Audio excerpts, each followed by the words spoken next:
Hey guys, welcome to WhiskyWise with me, Jason, bringing you whiskey review number 17, where we're going to review the Kavalan Classic. So if you haven't heard of Kavalan, you should have, because they've won so many awards. We've actually even got an award over here, Best in Class. Kavalan's been winning awards everywhere across literally the world. This is the Classic, which is basically the entry-level Kavalan, which we're going to review today, and I've literally bought the whole range, which will feature also in upcoming videos. So, we're going to get started by pouring ourselves a dram.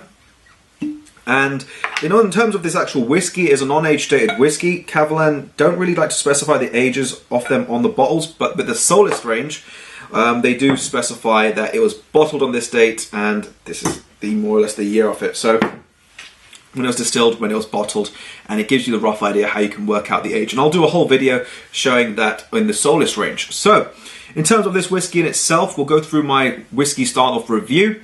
This bottle is a non-age dated bottle, the Kavalan Classic. It is bottled at 40% ABV. It does feature different casks. Now, online they show different casks everywhere. Some places don't even talk about their casks because they're not too sure.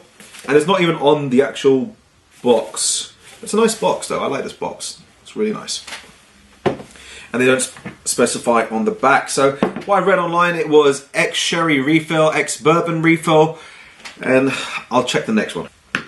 New American Oak. So we've got 3 different casks in this whiskey, giving it all its different characteristics. It's also, as I spoke when I did the review about the Indian whiskey Paul John, this one also features a hotter, warmer climate with more humidity, and therefore it will age much more faster. Instead of spending 20 years in a cask, this thing could spend around about 6 to 7 years, and it'll age at a much faster pace. So, the actual distillery is the Kavalan Distillery, or it's actually the actual place itself is known as the King Car Factory. And in terms of the parent company, it is the King Car Group, which is the parent company of it. Now, the region of this is actually in Yilan, Taiwan, which I'm planning to visit, I think, in the next couple of months. I'm going to show you a little map of it here. It's in northern Taiwan. And in terms of the price I paid for this bottle, I paid £55 at Tesco's for this 70cl bottle. It is a 70... Yeah, it's a 70cl bottle. So, I paid £55 for 70cl. Now, in terms of exclusivity, this whiskey is not exclusive. It's available everywhere across the board.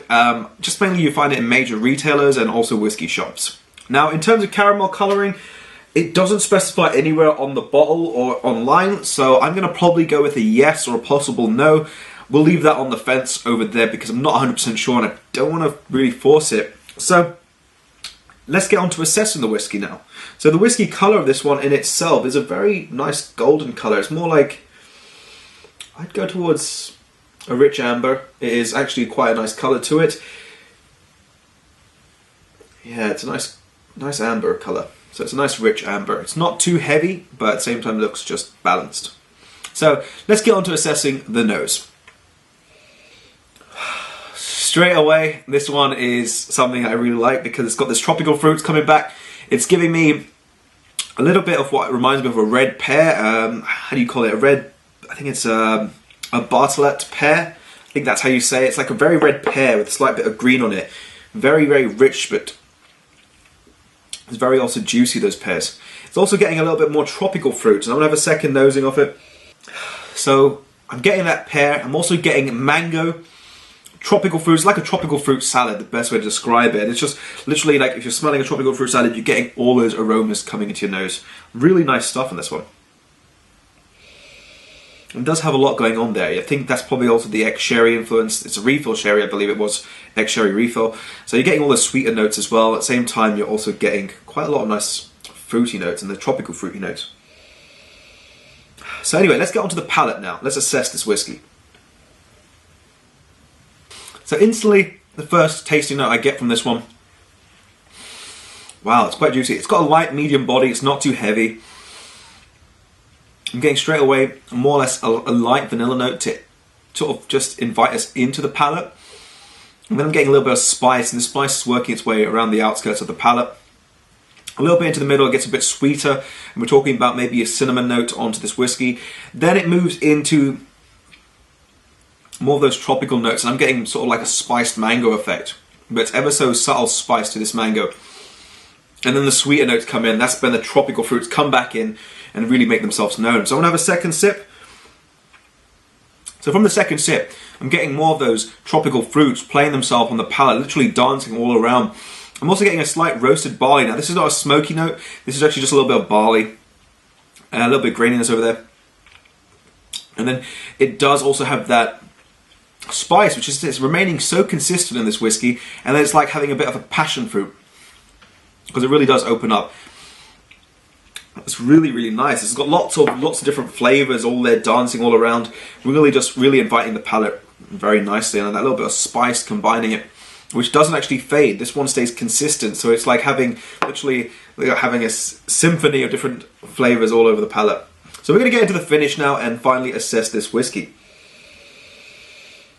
The actual nose of this whiskey just keeps developing, which is really good. Definitely getting a bit of vanilla now on the nose.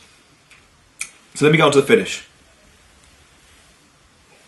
So the overall opinion of mine on the finish, this whiskey is actually works a little bit more mouth-warming. It actually was towards the back and the middle. I'm getting a bit more of a spice warmth, like a gingery aspect. I'm also picking up on what I think is like a little bit of an appley note there as well. It's really, really nice, and the way it just coats the mouth. Still those tropical fruits just keep developing. It's like literally tucking into a tropical fruit salad. You're getting different flavors. It almost feels like you're getting a different texture as well after a little while. You do pick up, feels like it develops slightly and goes from a light medium to a full medium body. So it's really interesting, this whiskey. It's in terms of its actual price point, it's actually really interesting.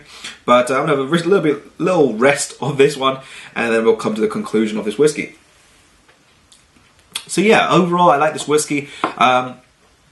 In terms of that last finishing note, I'm picking up a little bit more passion fruit on the end and a slight citrus note. So it's not actually like the citrus zest, this is more towards the actual fruit inside, some sort of citrus fruit. I'm saying it's more towards an orange than it is towards a lemon, because it's not really bitter. It's actually quite a juicy note, which I really like on this whiskey. So my overall conclusion on the whiskey. So this whiskey actually offers it's quite a complex whiskey in terms of it gives you that spice aspect which stays consistent with this fruity, sort of like ups and downs, and it just keeps developing, which I really like. It gives you that tropical fruit, you get a bit more of the citrus fruits, then I had an apple at the end, passion fruit. It was something rather interesting. In terms of the price point of view for a 70cl, £55, it's not too bad, because most whiskies are priced in that price range, and you're getting a 70cl, which is not too bad, and it's coming all the way from Taiwan. So in terms of what I would give it for a rating, also do not add water. I personally wouldn't add water to this whiskey because it just is perfect in itself, so I'm looking over there to the water glass. In terms of rating wise, I'm going to go... Okay, so I'm going to give it a solid 86 out of 100, because I just really like this whiskey. I have tried the Solist range, I've tried the Concept Master, which you'll see in upcoming reviews, but what this whiskey offers for its price point, I think you can't really go wrong. If some of you don't like that so much of a spice element or that little bit of a barley taste on the palate, you can add water, but I personally wouldn't advise it. So it's a really good entry-level whiskey for Kavalan, and I'm really happy about it. And also, if it's winning awards, and they've sold this range just winning lots of awards, you can see them going in the right direction. So anyway, I'm going to wrap up the review for this one. Hopefully you did enjoy the review. Feel free to drop it a like. Be sure to subscribe, which I'll leave hopefully up here or there.